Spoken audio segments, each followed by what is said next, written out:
Good evening, everyone, and welcome to the third video from the Trojan football team. All you gotta do is kick back and relax and enjoy the show. Greetings, everyone, and welcome back to ESPN Chambersburg. We're here, Trojan game day, here for the second home game of the year, third game overall. We've got your Chambersburg Trojans taking on the Gettysburg Warriors. Last week, the Trojans took on Waynesboro. They pretty much smoked them 49-0. And last week, Gettysburg fell by 3 to Mechanicsburg, so they are 0-2, looking for their first win on the year. I don't think that they're going to get it tonight because our Trojans were looking absolutely great last week.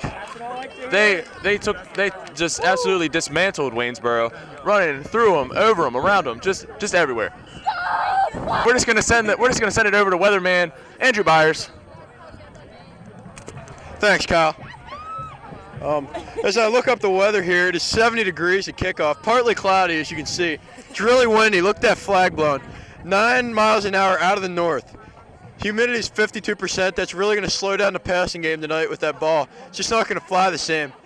Definitely going to give it off to freshman Jamal Pickett a lot.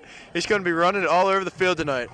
That's about all I have. I see good things for the Trojans tonight. Eric Burkhardt will be getting the majority of the carries tonight. I see him as being an absolute horse. Jamal Pickett, I think that Gettysburg has too much speed on the outside for Pickett to actually be effective tonight. He might throw a touchdown pass, but I don't really see him running.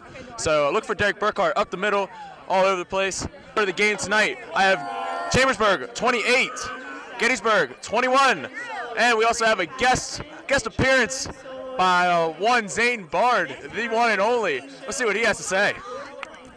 Thanks, Kyle. My prediction for tonight is a huge win by the Trojans, 42-17. I'm going with what Mr. Ryan said in AP Stats today, 35 Chambersburg, 7 Gettysburg. Trojans, 36 Gettysburg, 9.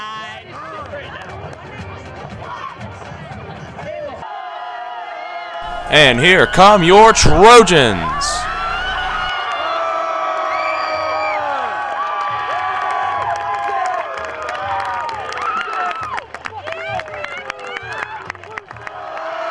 Jamal Pickett fields the opening kickoff from Gettysburg and gives the Trojans a good starting spot for their first drive.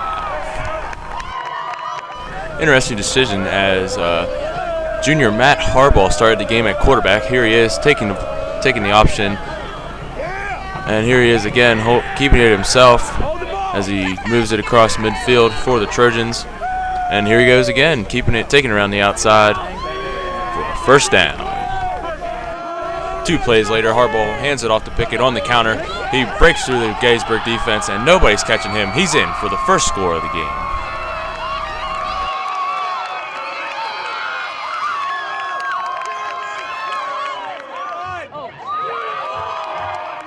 As we all know, football is a game of 2 sides, and the defense did not necessarily come to play on this night. There, Gettysburg completes their very first play from scrimmage, a long pass down the field. And here's the next play, another pass, very nice catch there by the receiver. However, the next play, it's a fumble. Down and deep in Trojan territory, but the Trojans are on it. That's 1st and 10, Chambersburg. Here's Harbaugh's first pass of the game, a deep strike to Colby Perry. That's a 40-yard gain, getting the Trojans out of the shadow of their own goalpost. As I predicted, here's Derek Burkhardt putting in work, getting the Trojans another first down. But on the next play, Harbaugh rolls out, throws it deep, looking for Jesse Bushman. However, it's intercepted by the Warriors inside their own 10. No, do you not see that? Trojans get the ball to start the second quarter. Connor McCoy's pass goes incomplete, but a pass interference call has Zane Bard all excited.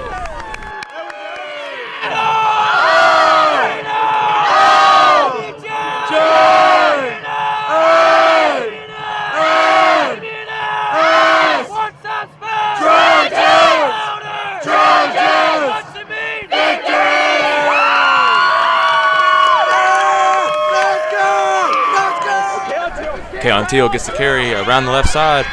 He's heading for the end zone. He's knocked out at about the 3-yard line. 2 plays later, Derek Burkhart plunges into the end zone, putting the Trojans up 14-0.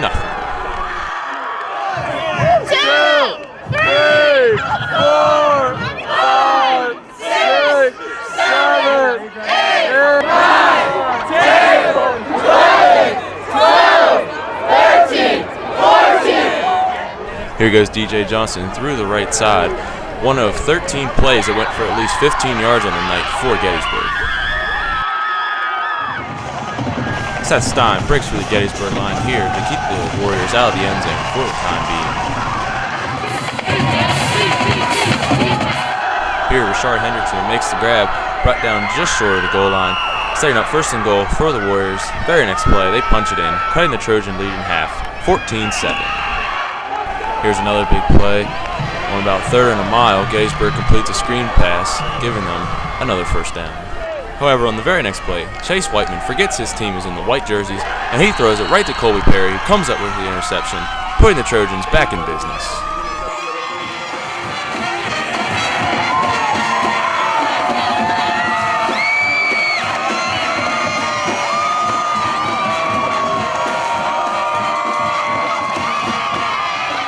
Once again, this is halftime. I'm Kyle Patterson. We have a 14-7 Chambersburg lead at the half. It's been pretty even right now. Lots of penalties, both sides, kind of sloppy. But I like what I see out of Trojans. Coach Saunders was not happy at the end of the half, but I'm sure this team will come out with lots of fire. We'll be ready to go. Jamal Pickett has gone down with a left knee sprain. That's all we could get out of the trainers. We'll keep you updated. We'll see what happens here.